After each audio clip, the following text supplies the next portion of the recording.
Hi everybody, Father Brian Horgan here at St. Lucy Roman Catholic Church in Highland Beach. We're located on A1A between Spanish River and Linton Boulevard. I wanted to share with you something today. I was reading one of my favourite books. It's actually the Letters of St. Paul, celebrating the Pauline year. I'm a little behind 2009, but very, very good book on his writings. But thinking about what he wrote to the Galatians, he wrote in chapter 1 verse 6, "I am surprised at you. In no time at all you are deserting the one who called you by the grace of Christ and are accepting another gospel." And you know, as a teacher, I used to always tell my students, if anybody ever asks you a question as to how much or how many something in the church, you have a safe bet in answering 7. So if I asked you how many sacraments are there, you'd say 7. If I asked you how many gifts of the Spirit, you'd say 7. If I asked you how many deadly sins, you'd say 7. If I asked you how many fruits of the Spirit, you might answer 7, but that's a trick question because there's 12. But when we look at what Paul was saying to the Galatian community, the very fact that they had turned their back on Christ, on the message they had received, speaks of pride. And pride, as you know, is the first deadly sin. Pride, anger, greed, gluttony, lust, envy, and sloth. And all those sins can affect their soul. They're called deadly for a reason, because they kill our relationship with Christ.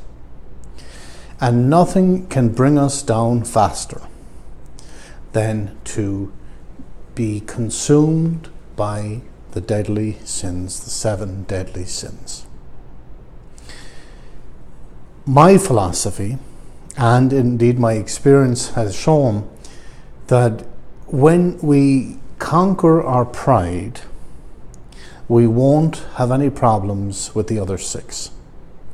So if we come to terms with our pride, if we recognize it, and if we're willing to work on it, then we won't have any problems with anger, greed, gluttony, lust, envy, or sloth.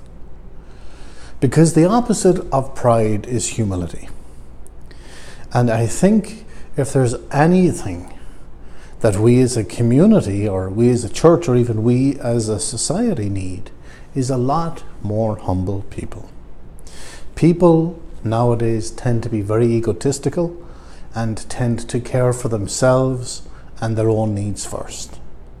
They put themselves first before they put others. We as followers of Christ, having received a baptismal calling to serve the needs of our brothers, need to be humble enough to be on our knees kissing the feet of our brothers and sisters. It's very, very important that if we claim to follow Christ, and if we recognize we have pride in our lives, that relationship won't work.